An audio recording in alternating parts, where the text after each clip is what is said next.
ఎన్నికల్లో మీ అందరి మద్దతు కోరడానికి ఈరోజు నేను మన గన్నారం గ్రామం రావడం జరిగింది. కార్యక్రమం ముఖ్య అతిథులు మీ అందరి ప్రియతమ నాయకులు మొన్ననే మీ అందరి మద్దతుతో ఏదైతుందో శాసనసభ్యుడిగా ఎంపికైనటువంటి సోదరుడు భూపతి రెడ్డి గారు, అట్లే మన జిల్లా కాంగ్రెస్ అధ్యక్షులు మిత్రులు మానాల మోహన్ రెడ్డి గారు, ఇక్కడ స్థానిక మండల అధ్యక్షుడు నవీన్ గారు, సాయిరెడ్డి గారు మిత్రులు, ఇంకా వేదికను అలంకరించున్నటువంటి వివిధ హోదాలు ఉన్న కాంగ్రెస్ నాయకులు, పార్లమెంట్ ఎన్నికల్లో మీ అందరి మద్దతు కోరుతూ తల్లి వాస్తవంగా పొత్తుపోయింది.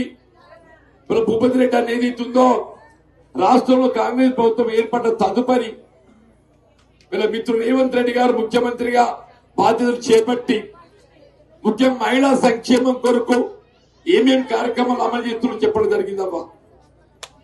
ఇవాళ రైతాంగం ఉన్నట్టు తల్లి రైతుకి ఏం కావాలి, కాలువ నీళ్ళు కావాలమ్మా.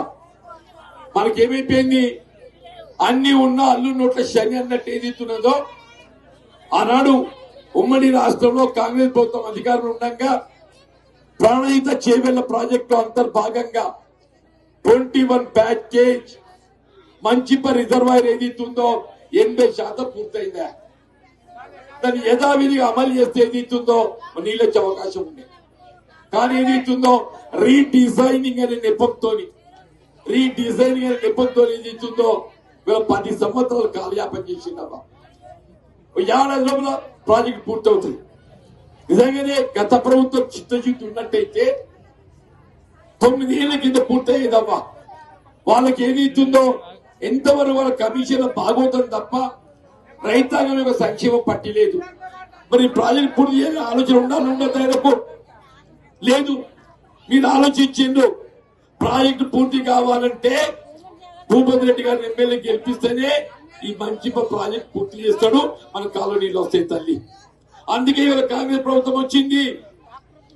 వీళ్ళ భూపతి రెడ్డి గారికి నేను తోడుండే విధంగా నాకు అవకాశం ఇప్పించండి అంటూ నేను వీళ్ళ రైతాంగాన్ని కాలనీలతో పాటుగా కరెంట్ అవ్వంటూ నేను సరిగ్గా 20 సంవత్సరాల క్రితం 2004లో ఆ ఉమ్మడి రాష్ట్ర కాంగ్రెస్ ప్రభుత్వం వైఎస్ రాజశేఖర రెడ్డి గారు ముఖ్యమంత్రిగా కాలనీలు రాక బావులపై ఆధారపడ్డ రైతాంగానికి విద్యుత్ భారం కాకూడదనే భావంతో ఉచిత విద్యుత్ కార్యక్రమాన్ని ఏదైతుందో దేశంలో మొట్టమొదటిసారిగా అమలు చేసి తలబెట్టింది మన ఉమ్మడి ఆంధ్రప్రదేశ్ తెలంగాణ ప్రాంతం అని చెప్పండి.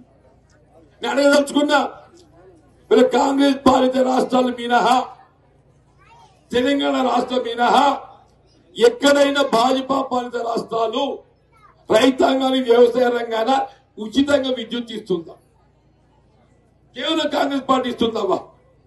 కాలనీలైన కాంగ్రెస్ పార్టీ, కరెంట్ అయిన కాంగ్రెస్ పార్టీ, ఏదైనా తల్లి వేరే పార్టీతో లేదు. రైతాంగానికి అప్పు భారమైపోతుంది, అప్పులు మాఫీ చేయాలి. గతంలో 2008-9 సరిగ్గా 15 సంవత్సరాల క్రితం ఆంధ్ర రాష్ట్రంలో కాంగ్రెస్ ప్రభుత్వం అధికారంలో ఉన్నది, దేశంలో కాంగ్రెస్ ప్రభుత్వం అధికారంలో ఉన్నది.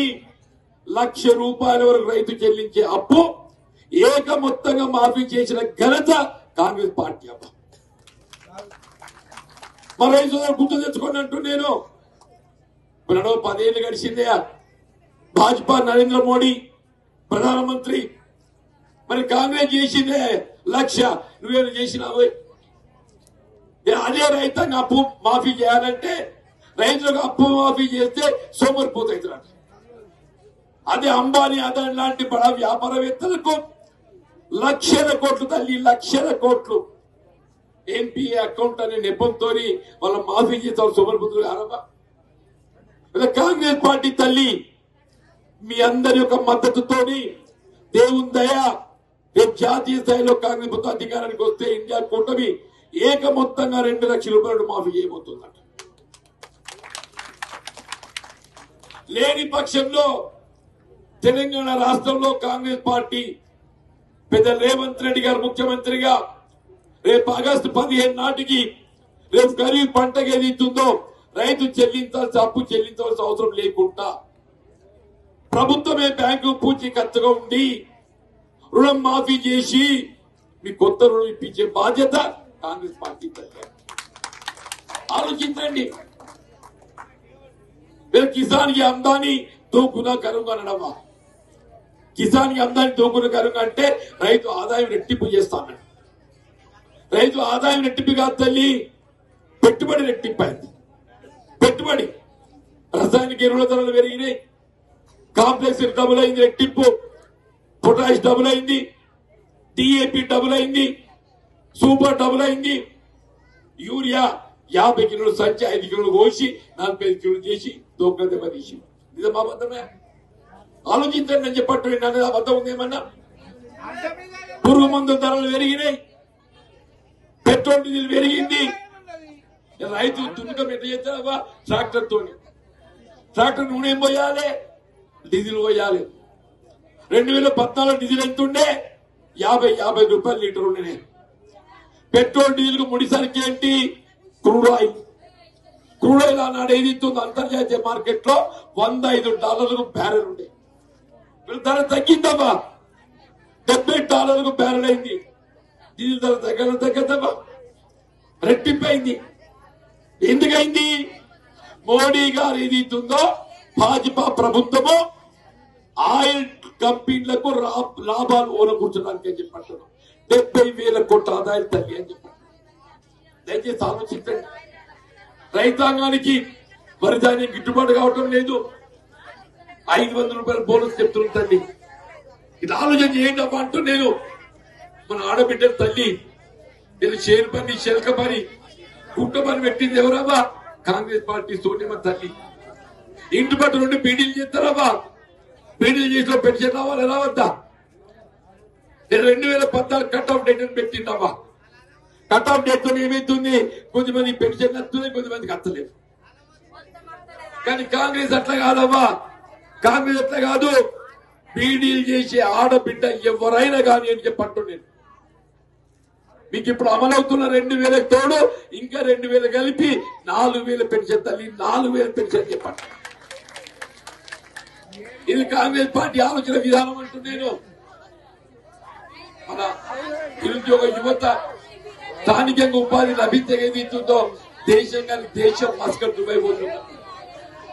కట్టుకున్న భార్యను కన్న పిల్లలు వదిలి పోతే అక్కడ అకాల మరణకు గురైతే వారికి సాయం చేయాలని చేస్తే, గల్ఫ్ కార్మికులు అకాల మరణకు గురవుతే కేంద్రం ఒక రూపాయి లేదు, రాష్ట్రం ఒక రూపాయి లేదు. అదే కాంగ్రెస్ పార్టీ పెద్ద రేవంత్ రెడ్డి గారు ముఖ్యమంత్రిగా బాధ్యత చేపట్టిండు. ఎవరైనా గల్ఫ్ లో పుట్టి చెందితే 5 లక్షల రూపాయల ఆర్థిక సహాయం, 5 లక్షలు చెప్పారు. వాళ్ళ పిల్లలకు గురుకుల ఆశ్రమ పాఠశాల విద్యా బోధన, ఉచిత వైద్య సదుపాయం, ప్రభుత్వం అమలు చేయాలి పెట్టే సంక్షేమ కార్యక్రమంలో ప్రాధాన్యత, గృహ నిర్మాణ కార్యక్రమం 10 ఏళ్లు గడుతుందమ్మా. పోయిన సర్కారు ఇల్లు మంజూరు ఇచ్చినదమ్మా. ఎక్కడ వేరే ఇది అడుగుతున్నారు. మీరు చెప్పేది మంచిగా ఉందా? మా ఇంట్లో ప్రత్యేక నేను చెప్తున్నా, మా మిత్రుడు భూపతి రెడ్డి గారు మీ ఎమ్మెల్యే 3,500 ఇల్లు మంజూరు వచ్చింది. 3,500 అంటున్నా. ఇల్లు లేని ఎవరే కాని అవ్వా, ఓటు మీ దయ, ఓటు మీ దయ. కానీ ఇల్లు లేని వాళ్ళకి అందరికీ ఇల్లు మంజూరు ఇప్పించే బాధ్యత మా మిత్రుడు భూపతి రెడ్డి గారు అని చెప్పారు. దయచేసి ఏది ఇస్తుందో మీరు దసరా లోపల ఇండ్లు లేని వాళ్ళకి అందరికీ ఏది ఇస్తుందో ఇండ్లు మంజూరు ఇచ్చి గృహ నిర్మాణ కార్యక్రమాలు చేపట్టడం కాంగ్రెస్ పార్టీ బాధ్యత అని చెప్పి. ఏ పని చేయాలన్నా ఎవరితో సాధ్యమవుతుందా? ప్రభుత్వంతో. ప్రభుత్వం ఎవరిది? కాంగ్రెస్ పార్టీ అమ్మా. నిజమా అబద్ధమా? ఇప్పుడు భార్య ఇస్తారమ్మా, బర్రె కాంగ్రెస్ పార్టీ, బర్రె కాంగ్రెస్ పార్టీ. మరి పాలు కావాలంటే ఏం చేయాలి? బర్రె కింద గడ్డేయాలి. నువ్వు బర్రె గడ్డేయక దున్నపోతు గడ్డేస్తే పాలొస్తాయబ్బా. ఏదో భాజపా ఏదైతుందో దున్నపోతు అటువంటిదబ్బా, దున్నపోతు అటువంటిది చెప్పా. అరవింద్ గారు 5 ఏళ్లు ప్రతినిధి ఎంపీ ఉన్నాడు. ఏడు నచ్చినాడు అమ్మకన్నారు. అరవింద్ ఎట్టుంటో మీకు ఎరికేనా? ఏమైనా చేసిండా? ఇవాళ ఏదైతుందో పసుబోర్డు అన్నాడు, వచ్చిన పసుబోర్డు శంకర కర్మాగారం అన్నాడు, వచ్చిన తల్లి. ఇవాళ నేను చెప్తున్నావా, శంకర కర్మాగారం పునఃప్రారంభం గాని పసుబోర్డు గాని ఏదైనా గాని కాంగ్రెస్ పార్టీతో సాధ్యమని చెప్పండి. దయచేసి ఏదైతుందో పొద్దుపోయింది 10 కొడుతుంది, మరి 10 దాటితే మేము మాట్లాడొద్దు. మాట్లాడితే ఏదైతుందో మా ఎలక్షన్ సప్త అవుతుంది. కాబట్టి ఏదైతుందో మా మిత్రులకు అందరికీ హృదయపూర్వకంగా ధన్యవాదాలు చెప్తూ, రాబోయే ఎన్నికల్లో అందరూ కూడా చెప్పంటూ నేను మన గ్రామాల అభివృద్ధికి కావాల్సిన సౌకర్యాలు కల్పింప చేయటం కేవలం కాంగ్రెస్ పార్టీలో సాధ్యమని చెప్పండి. భూపతి రెడ్డి గారు తోడుగా నిలబడేటువంటి అవకాశం నాకు ఇవ్వండి. వీళ్ళ గన్నారం గాని రాంపూర్ గాని ఏ గ్రామమైనా సౌకర్యాలు కల్పింప చేయడం నా బాధ్యతను మనం చేస్తూ సెలవు తీసుకొని జై హింద్. చెయ్యి గుర్తుకే చేయి లేకున్నావా, చేతి గుర్తుకే ఓ ఎన్నుకున్నారా తల్లు అక్కడ ఉన్నారు, చేతి గుర్తుకే